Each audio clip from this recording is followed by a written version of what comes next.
The Fox and the Crane, based on a fable by Aesop. Has anyone ever played a trick on you? How can a trick teach a lesson? Fox and Crane used to be the best of friends. They had a real affection for each other. But one day, that changed. Why was that?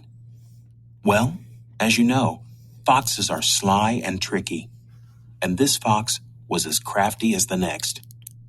It all began when Fox, who loved food, wanted to taste the food that Crane ate. "I'll invite Crane to my house for dinner," he said. "After that, she will surely invite me to her house for dinner. Then I will be able to taste her food." The next day, Fox saw Crane. "Will you come to my house tonight for dinner?" he asked. "I will make soup." "I'd love to come," said Crane. "I'll see you tonight."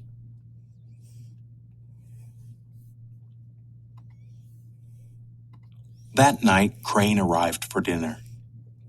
"My soup is always delicious," said Fox. "You'll get a lot of nourishment from it, too. I hope you will like it."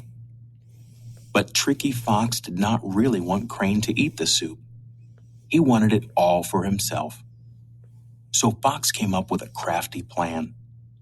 He served the soup in very shallow bowls. Fox could lap up all the soup in his bowl, but Crane could not lap up the soup in hers.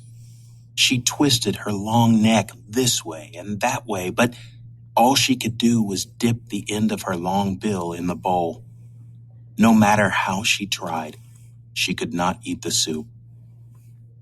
After dinner, Crane said, "Thank you so much for inviting me to dinner, Fox. I hope you will come to my house for dinner.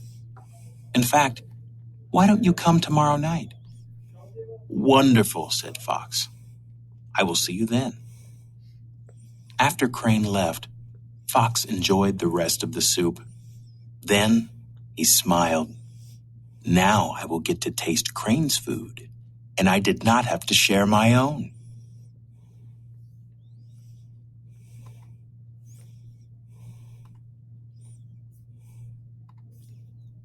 The next night, Fox was very hungry when he arrived at Crane's house.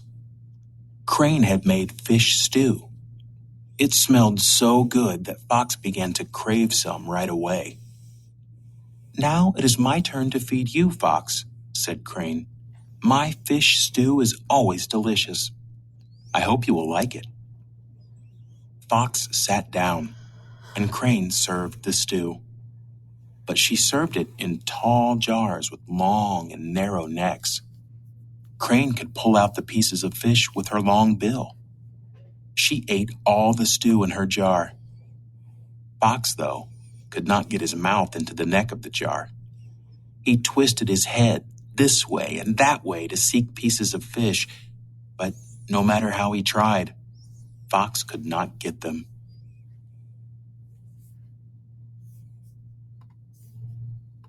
Fox got so frustrated that he picked up the jar and tried to pour the stew into his mouth. But the pieces of fish got stuck in the narrow neck. Fox could not get any fish stew to eat. "Why, Fox," said Crane, "you are not eating your dinner. Don't you like fish stew?" "Well, Crane," answered Fox, "if I could get some to eat, I'm sure it would be delicious." Crane did not apologize. She just smiled. Fox knew that he had been tricked, and he was not happy. He had tried to get a free meal, and his crafty plan had not worked. Crane had been even craftier.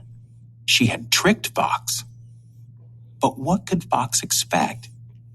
Wise people and animals know that he who plays a trick should expect to be tricked in return.